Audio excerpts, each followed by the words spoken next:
Champak one में भीम सरोवर नाम का एक बहुत बड़ा तालाब था। उसमें बहुत सी मछलियां थी।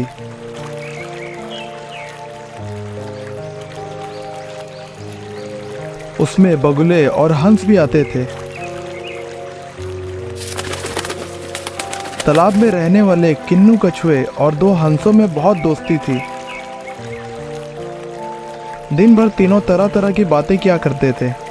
तुम दोनों को पता है, जब मैं धीरे धीरे चलता हूँ तो कभी कभी मैं सोचता हूँ कि अगर मैं दौड़ने की कोशिश करूँ तो क्या होगा।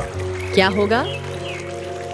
अरे वही होगा जो होता है, मैं दौड़ते दौड़ते थक जाऊंगा और फिर वापस आराम से चलूंगा। किन्नू बहुत बातूनी था। वह एक मिनट भी चुप नहीं रहता था।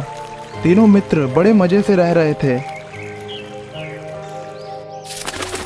एक बार लगातार 3 वर्ष तक वर्षा नहीं हुई। आसपास के सभी तालाब सूख गए।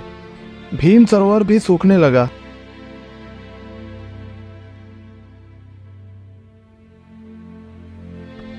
अंत में वहां केवल कीचड़ भर रह गया।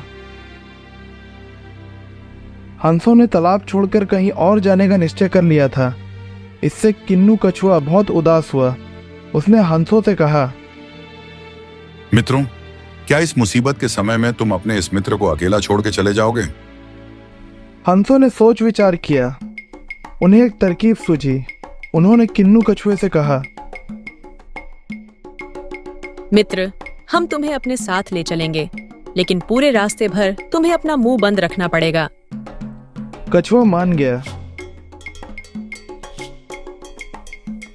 हंसों ने एक लंबी लकड़ी ली। दोनों ने उसे दोनों ओर से अपनी अपनी चोंच में पकड़ लिया। किन्नू ने लकड़ी को बीच में से अपने मुंह में दबा लिया। हंस उसे लेकर उड़ने लगे। किन्नू के लिए ये एक नया अनुभव था। उसे इस तरह आकाश में उड़ना बहुत अच्छा लग रहा था, पर जल्द ही उसके मुंह में दर्द होने लगा। उसने सोचा, हंसों से बात कहूं, पर तभी उसे याद आया कि हंसों ने तो चुप रहने के लिए कहा है। अब वे जंगल से उड़ते हुए नगर के ऊपर आ गए थे।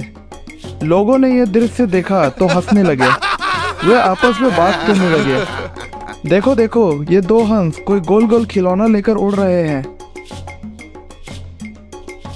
यह सुनकर किन्नू को बहुत गुस्सा आया।